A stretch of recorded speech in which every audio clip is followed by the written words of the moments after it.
좋으신 하나님, 우리를 붙들어 주시니 감사합니다. 우리가 연약하고 힘들어하고 좌절해 있지만 하나님의 신실하심으로 우리를, 하나님의 강한 손으로 우리를 붙들어 주시니 감사합니다.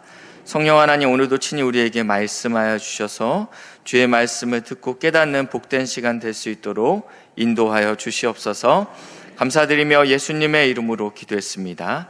아멘. 기독교 안에는 세 가지 보물이 있다라고 합니다. 그 두 가지는 저희 성경책 첫면에 있습니다. 혹시 무엇인지 아실까요? 네, 감사합니다. 첫 번째는 주기도문입니다.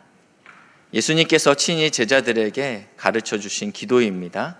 너희가 어떻게 기도해야 될지 그 내용과 순서에 대해서 말씀하셨습니다. 두 번째는 사도신경입니다.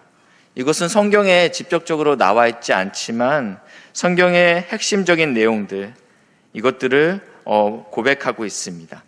그래서 우리는 예배 시간마다 사회자가 사도신경으로 우리의 신앙을 고백하겠습니다 라고 하고 있죠. 성경 안에 있는 그 지식, 그 하나님의 진리의 말씀이 우리 그리스도인의 표준 신앙 고백입니다.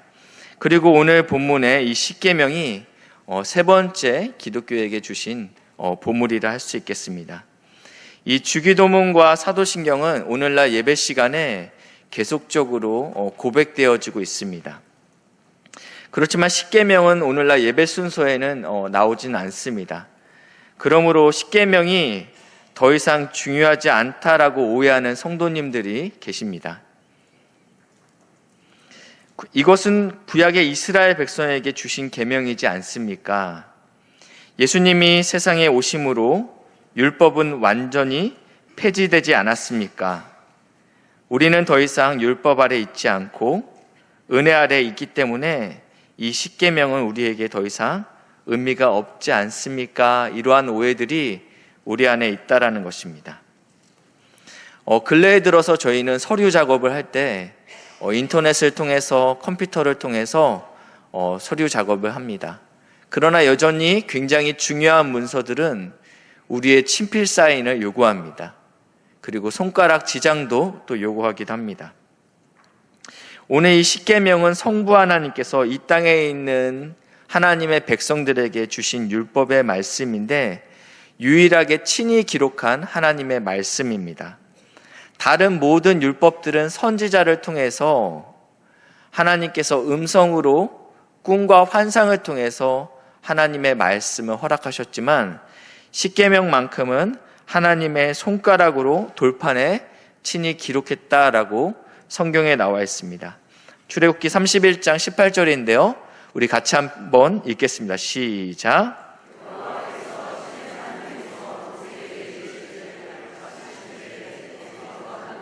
모세에게 주시니 이는 돌판이요 하나님이 친히 쓰신 것이더라. 아멘. 여기서 보니까 친이라는 단어는 히브리어로는 손가락입니다. 하나님께서 손가락으로 돌판에 쓰셨다라고 말씀하고 있다라는 것입니다.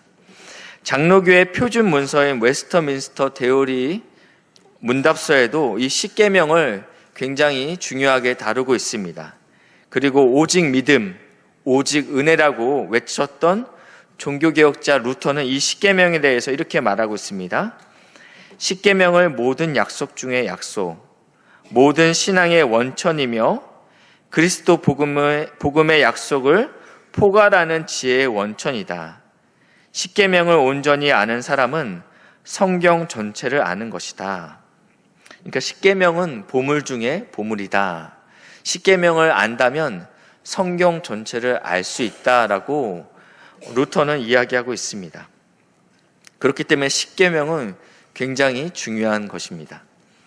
또 다른 오해가 있는데요. 십계명은 우리가 이 계명을 지킴으로 인해서 구원받기 위하여 하나님께서 우리에게 주셨다라고 이해한다라는 것입니다.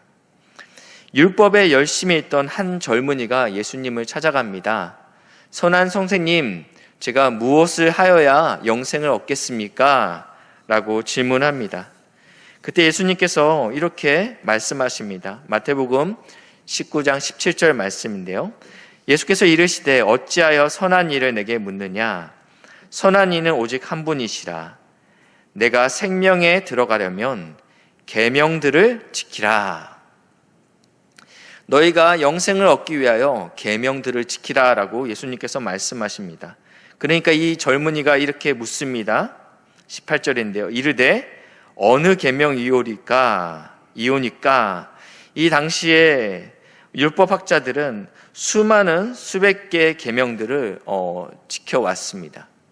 그런데 그 중에 이 창세기부터 말라기까지에 있는 이 하나님의 말씀이 있는데 도대체 어떤 계명을 지켜야지 제가 영생을 얻겠습니까? 라고 질문하자 예수님께서 이렇게 말씀하십니다. 살인하지 말라, 간음하지 말라, 도둑질하지 말라, 거짓 증언하지 말라. 19절, 내 부모를 공경하라, 내 이웃을 내 자신과 같이 사랑하라 하신 것이니라. 예수님께서는 어떻게 해야지 영생을 얻겠냐라는 이 젊은 청년에게 십계명의 말씀을 말하고 있습니다. 이것을 지켜라. 그러면 너가 영생을 얻게 될 것이다. 이 본문만 본다면 저희는 이런 궁금증이 생겨야 됩니다.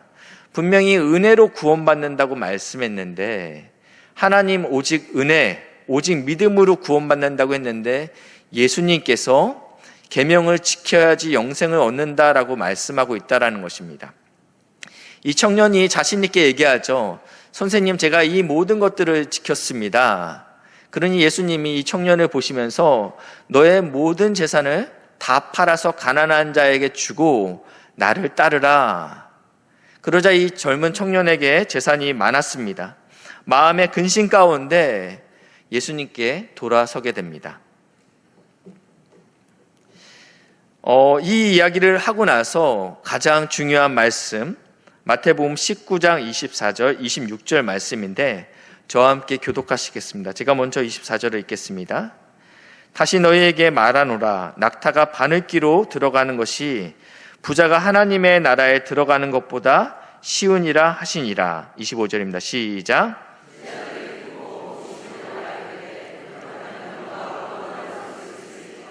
같이 읽겠습니다. 예수께서 그들을 보시며 이르시되 사람으로는 할 수 없으나 하나님으로서는 다 하실 수 있느니라. 아멘. 예수님께서 굉장히 어려운 말씀을 하십니다. 낙타가 바늘귀로 들어가는 것이 부자가 천국에 들어가는 것보다 쉽다.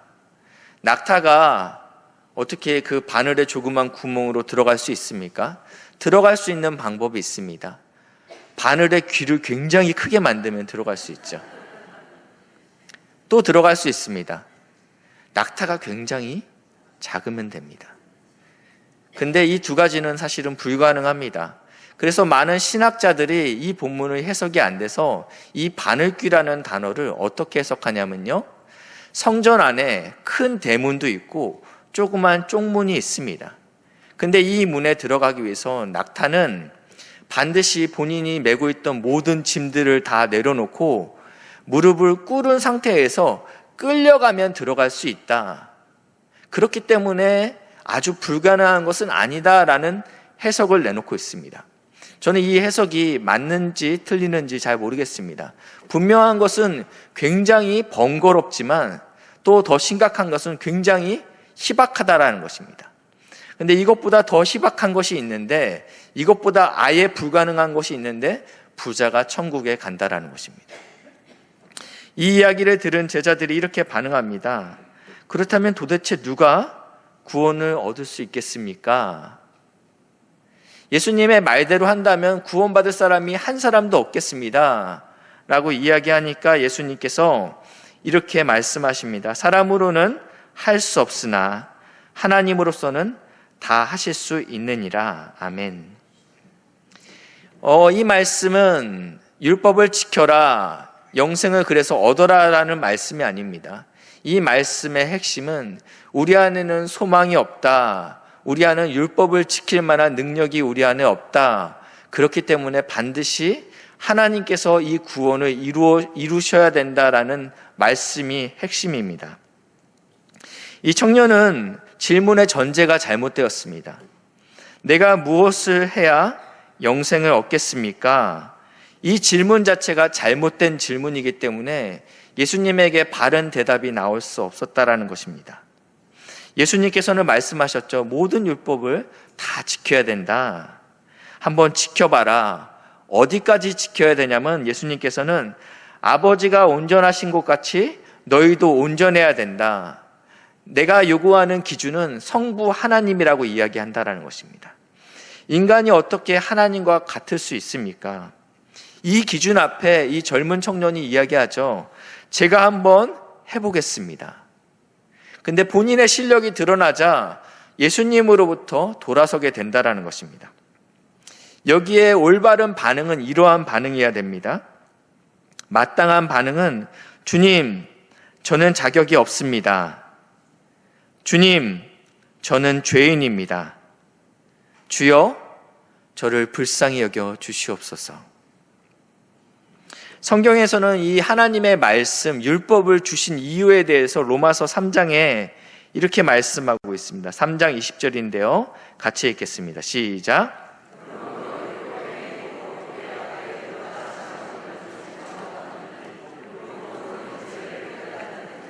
아멘. 하나님께서 율법을 순종하라고 우리에게 주셨습니다. 근데 그 앞에 하나님의 기준에 의롭다, 그 기준에 이른 자가 하나도 없다라고 말씀하면서 이 율법을 주신 목적은 하나님, 제가 이 율법을 순종하려 했는데 오늘도 실패했습니다. 하나님, 내 안에 가능성이 없군요. 내 안에 선함이 없습니다. 주님, 저 좀 도와주세요. 그래서 우리의 죄를 깨닫게 하는데 율법의 기능이 있다라고 로마서 3장에 나왔고요. 그리고 히브리서 4장 12절에도 같은 말씀이 있습니다. 하나님의 말씀은 살아있고 활력 있어 좌우의 날선 어떤 검보다도 예리하여 혼과 영과 및 관절과 골수를 찔러 쪼개기까지 하며 또 마음의 생각과 뜻을 판단하나니 13절입니다. 시작.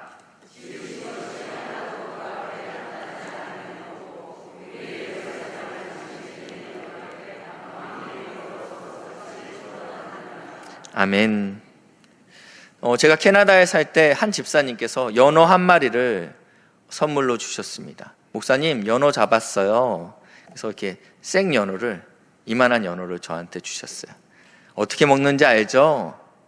네. 그리고 이제 그 집사님이 가고, 연어가 생 연어니까 징그럽잖아요. 그럼 제가 잡아야죠. 예, 그래서 집에 있는 칼을 가지고 유튜브를 보면서 연어를 어떻게 손질하는지에 대해서 연구하기 시작했는데, 저희 집에 있는 부엌칼로는 연어를 잘 발라낼 수 없더라고요. 뼈를 하나하나 골라내는데 너무너무 고역스럽더라고요. 그래서 그때 저희 교회 장로님께서 스시집을 운영하고 있었습니다. 그래서 이 연어를 가지고 장로님 스시 가게로 찾아갔습니다. 장로님, 제가 연어를 선물로 받았는데 도저히 먹을 방법이 없습니다. 장로님 좀 도와주세요. 그랬더니 장로님께서 웃으시면서 아무 일 아니라는 듯이 부엌에서 회 전문 칼을 가지고 나오시더라고요. 그 자리에서 횟감, 매운탕, 그리고 구이용으로 소분해서 저한테 담아주시면서 목사님 칼로는 절대 이거 이렇게 할 수 없어요. 이거는 전문가의 칼이 필요합니다. 라는 말씀을 하시더라고요. 오늘 히브리서 4장 11절 말씀에 하나님의 말씀이 이러한 역할을 한다라고 이야기하고 있습니다. 인간의 어떠한 조언이나 경험에서 우러나는 어떠한 격언들이 우리의 마음을 잠시 감동시킬 수 있습니다. 그렇지만 오직 하나님의 말씀만이 우리의 동기와 우리 내면의 숨은 의도까지 다 파악하신다라고 성경에 나와 있습니다. 그래서 하나님께서 마지막에 심판의 자리에 있을 때 만물이 벌거벗은 것 같이 다 드러나게 된다라고 이야기하고 있습니다. 우리가 사람 앞에서는 참 괜찮은 목사인 척 서 있을 수 있습니다. 나는 문제가 없는 것처럼 보일 수 있다라는 것입니다. 그렇지만 하나님의 말씀이 우리 안에 들어올 때, 우리가 하나님 앞에 서 있게 될 때는 우리는 모든 것을 벌거벗은 채로 서 있어야 된다라는 것입니다. 하나님의 말씀이 이러한 능력이 있다라는 것입니다. 하나님의 말씀이 우리에게 주어졌을 때 나의 영적인 비참함과 영적인 가난함과 소망 없음이 온전히 드러나게 될 줄 믿습니다. 이 은혜가 우리에게 있길 주님의 이름으로 축복합니다. 이 부자 청년은 자신이 스스로 영생을 얻으려 시도했습니다. 그렇지만 하나님의 말씀이 들어왔을 때 그 안에 그것을 할 수 없는 좌절감 때문에 예수를 떠나게 됩니다. 내가 이 기준에 이르지 못하게 됐으니 예수를 떠나게 되는 것이죠. 그렇지만 우리는 그 부자 청년과 같은 태도를 취해서는 안 됩니다. 주님, 제 안에는 자격이 없습니다. 그렇기 때문에 주님께서 저를 불쌍히 여겨 주십시오. 여기까지 말씀을 정리해 보겠습니다. 현대인들은 십계명을 덜 중요한 것처럼 오해합니다. 그러나 이 십계명은 하나님께서 친히 기록한 유일한 말씀입니다. 당신의 백성에게 하나님의 손가락으로 직접 기록한 말씀이라는 것입니다. 두 번째 오해는 이 계명을 지킴으로 인해서 내가 구원받아야 된다라고 주신 것이 아니라는 것입니다.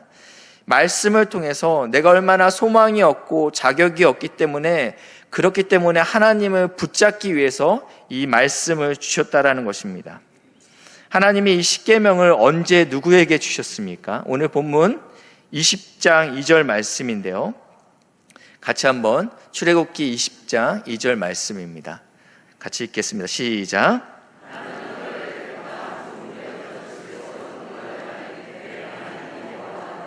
아멘. 하나님께서 이스라엘 백성을 그 광야가 아니라 애굽에서 400년간 종살이 했죠. 그들이 하나님께 부르짖게 됩니다. 저 좀 살려주십시오. 주님께서 이 음성을 들으시고 모세를 보내죠. 그들을 바로 구원한 것은 아니고 이 바로의 완악함으로 인해서 하나님께서 10번의 재앙을 내리십니다. 그 중에 가장 마지막 재앙은 장자의 죽음이었습니다. 이것은 사람뿐만 아니라 모든 짐승에게 포함되는 저주였습니다. 이 죽음에서는 예외가 없었습니다. 그런데 하나님께서 이스라엘 백성들에게 유월절 어린 양의 피로 문설주와 임방에 바르도록 명령하십니다. 그 안에 들어간 자는 누구든지 살게 된다라는 약속을 주셨습니다. 온 애굽 땅에서 죽음에 애곡하는 소리가 들립니다. 하나님께서 이스라엘 백성을 죽음에서 건지십니다. 하나님께서 이스라엘 백성을 애굽 땅 종되었던 곳에서 건지셔서 홍해를 건너게 하십니다. 그리고 이들이 시내산에 이르렀을 때 하나님께서 모세를 통해서 이 율법의 말씀을 주셨다라는 것입니다. 하나님께서 이 율법의 말씀을 애굽 땅에서 주시면서 너희가 지금은 종이지만 이 말씀을 지킴으로 내가 너희를 애굽 땅에서 구원해 낼 거야 라고 주신 것이 아니고 하나님께서 이미 유월절 어린 양의 보혈로 우리를 구원하시고 하나님의 백성 삼아 주시고 우리를 원수 되었던 자에서 하나님의 자녀, 하나님의 백성 삼으신 상태에서 시내산에서 모세에게 주셨다라는 것입니다. 이것은 무슨 의미가 있냐면 십계명은 우리가 구원을 받기 위해서 지켜야 되는 말씀이 아닌 하나님의 자녀가 하나님의 그 구원의 은혜에 감격하여서 살아내기 위한 하나님께서 주신 말씀이라는 것입니다. 구원은 이미 은혜로 우리가 받았습니다. 유월절 어린 양의 보혈로 죽음에서 건짐을 받게 되었습니다. 십계명은 이미 구원받은 성도인 우리에게 주신 것입니다. 이 부자 청년은 하나님의 기준에 이르지 못하자 예수님에게서 떠나버립니다. 사실은 우리의 영적인 실력은 부자 청년보다 못할 수 있습니다. 그러나 우리가 부자 청년이 그러했듯이 예수님으로부터 우리를 돌이키면 안 됩니다. 염치 없지만 우리는 주님 앞에 엎드려야 된다는 것입니다. 자격 없지만 율법을 지킬 수 없지만 우리는 하나님 앞에 꼬꾸라져야 된다는 것입니다. 주님, 저는 죄인입니다. 저는 이것들을 다 지켜낼 수 없습니다. 주님, 저를 불쌍히 여겨 주시옵소서. 제가 온전히 지킬 수 없지만 이 땅에서 하나님의 자녀답게 살 수 있도록 날마다 예수님을 더 닮아가게 하옵소서 하고 주님 앞에 엎드려야 된다는 것입니다. 이 십계명은 하나님의 자녀에게 주신 말씀이라고 했습니다. 그러면 이 십계명의 핵심, 요점은 무엇일까요? 십계명을 관통하는 큰 정신, 그 주제는 무엇일까요? 여기에 대해서 예수님께서 분명하게 말씀하고 있습니다. 한 율법 학자가, 전문가죠, 예수님께 찾아와 이렇게 묻습니다. 가장 큰 계명은 무엇입니까? 그 당시에 랍비들은 이 하나님의 말씀 십계명을 주신 것 외에도 그 외에 이 10가지 계명이 상황에 따라, 환경에 따라, 장소에 따라 또 다양한 계명들로 파생돼서 613개의 계명이 있었습니다. 그래서 이 계명들을 다 지켜야 된다라고 이야기하고 있습니다. 그렇기 때문에 이 율법학자가 예수님한테, 예수님, 너무 많은 계명이 있습니다. 이것을 다 알지도 못하는데 수많은 계명들이 있는데 그 중에 가장 중요한 계명은 무엇입니까? 라고 질문하는 거죠. 마태복음 22장 37절부터 40절인데요. 예수님께서 이렇게 말씀하고 있습니다. 내 마음을 다하고 목숨을 다하고 뜻을 다하여 주 너의 하나님을 사랑하라 하셨으니 이것이 크고 첫째 되는 계명이고, 둘째도 그와 같으니 내 이웃을 내 자신과 같이 사랑하라 하셨으니 이 두 계명이 온 율법과, 여기서 말하는 율법은 모세오경을 이야기하고 있습니다. 이스라엘 사람들에게 그 알고 있는 율법은 창세기, 출애굽기, 레위기, 민수기, 신명기입니다. 그리고 여기서 나와 있는 선지자는 선지서를 이야기하고 있습니다. 예레미야, 이사야, 나훔, 하박국, 이러한 것들을 이야기하고 있죠. 그러니까 창세기부터 말라기까지, 여기서 온 율법과 선지자는 창세기부터 말라기까지를 이야기하고 있는 것입니다. 강령이다. 근본이 되는 가장 큰 줄거리는 하나님 사랑과 이웃 사랑이라. 이 이야기를 제가 했습니까? 이 이야기를 이상권 담임 목사님이 하셨습니까? 이 이야기는 예수님이 하신 이야기입니다. 그렇기 때문에 너무나도 분명한 이야기죠. 사도 바울도 이 십계명에 대해서 이렇게 말씀하고 있습니다. 로마서 13장 8절 말씀입니다. 피차 사랑의 빚 외에는 아무에게든지 아무 빚도 지지 말라. 남을 사랑하는 자는 율법을 다 이루었느니라. 9절입니다. 시작.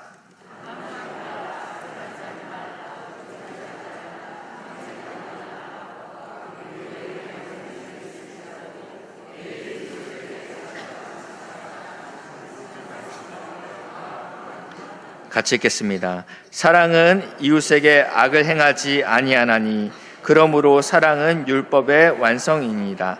아멘. 8절 보시면요, 남을 사랑하는 자는 율법을 다 이루었다라고 분명히 말하고 있습니다. 그러면서 남을 어떻게 사랑하는지 9절부터 구체적으로 보여주고 있죠. 간음하지 말라, 이게 다 십계명이죠. 십계명이죠. 그러면서 이렇게 탐내지 말라 한 것과 그 외에 다른 계명이 있을지라도 613개의 세부 조약들이죠. 내가 어떻게 사랑해야 되는지 이야기하고 있어요. 제가 2부 끝나고 우리 교회에는 어떠한 세부 조약들이 있을까 해서 화장실에 들어갔습니다.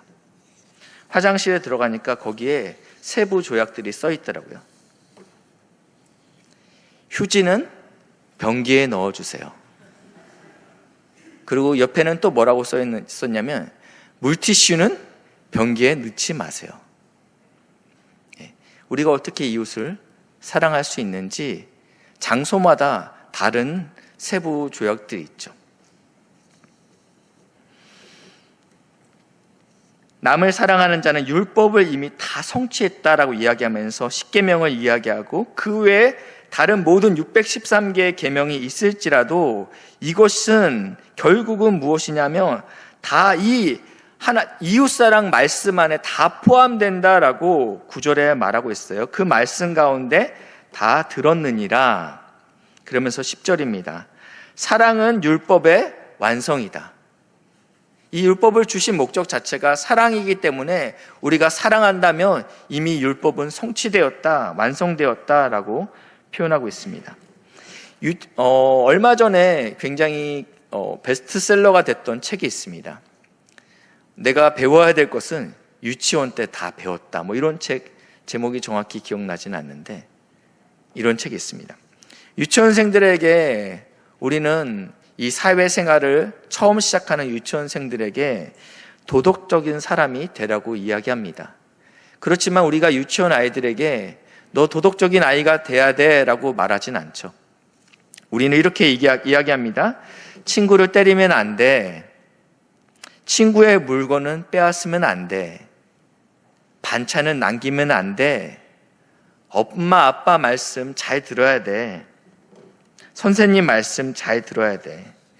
그런데 이 유치원 아이가 성인이 되고 나서도 여전히 이렇게 이야기하진 않죠.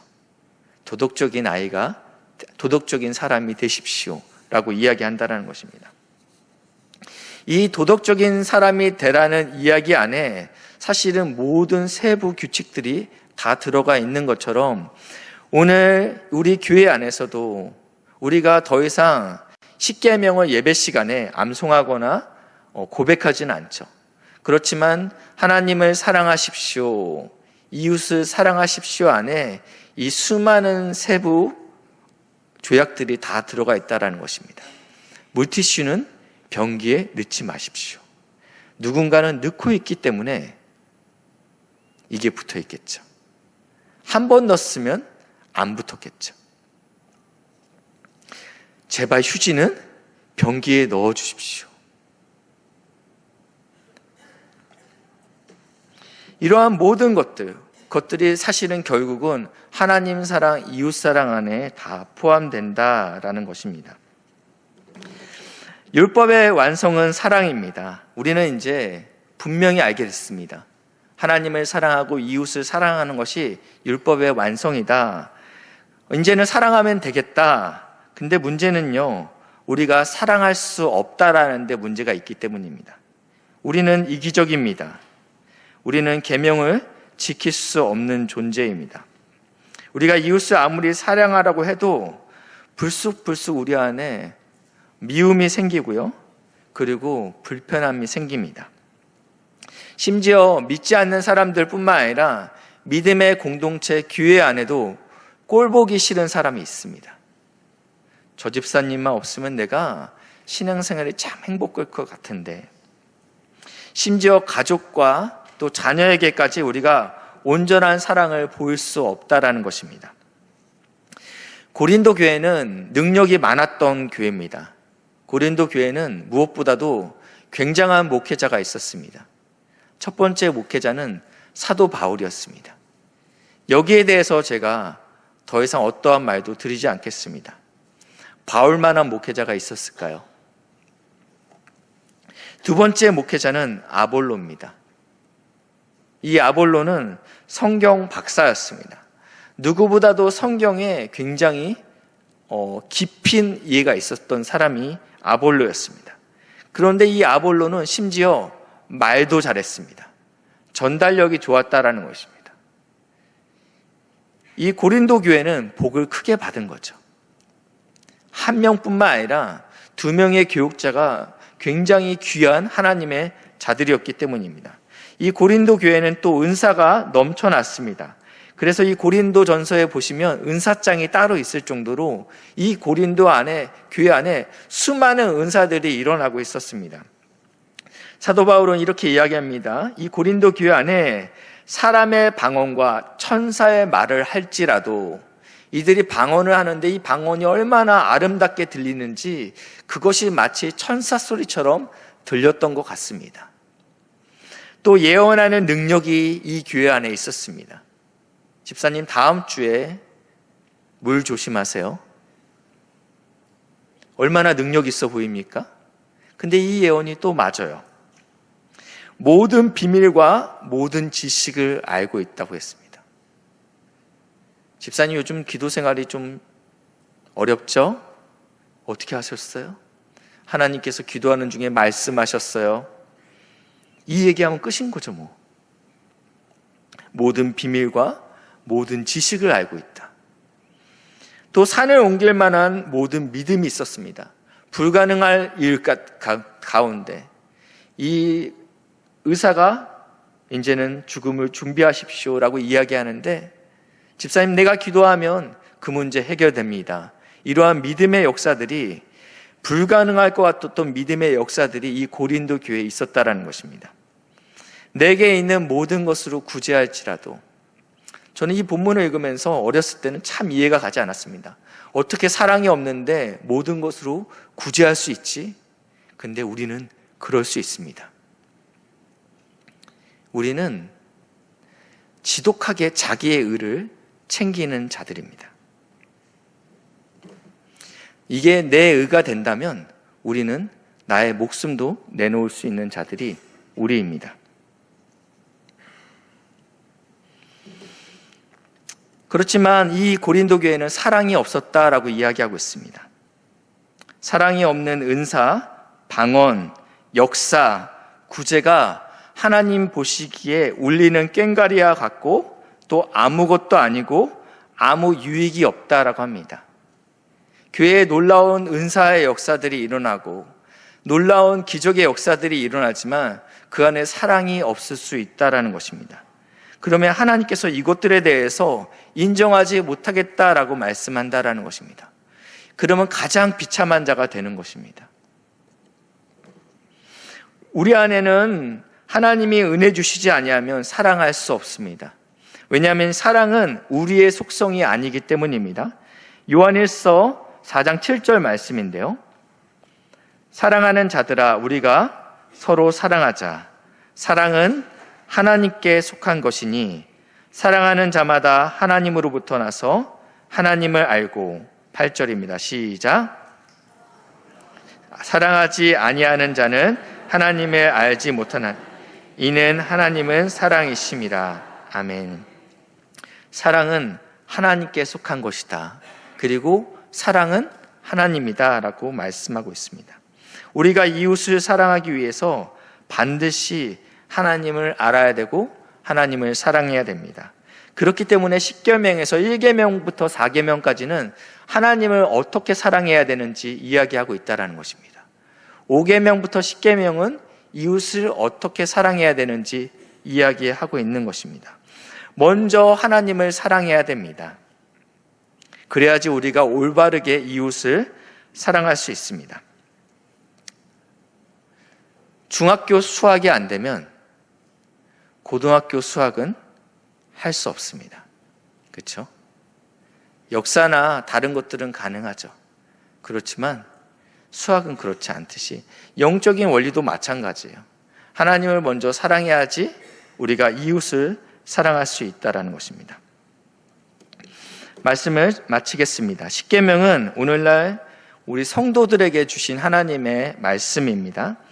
구원을 받기 위하여 우리에게 주신 것이 아닌 구원받은 성도들이 마땅히 지켜야 될 계명으로 우리에게 주셨습니다.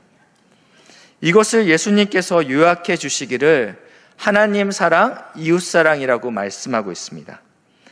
요한일서 4장 21절이요.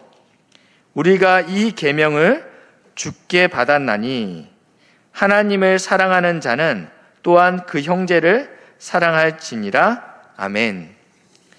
우리가 스스로 사랑할 수 없다라고 말씀했습니다. 사랑은 하나님의 속성이기 때문입니다. 그렇지만 우리가 하나님을 사랑하는 것도 우리가 먼저 할 수 없습니다. 하나님께서 우리를 먼저 사랑하셨습니다.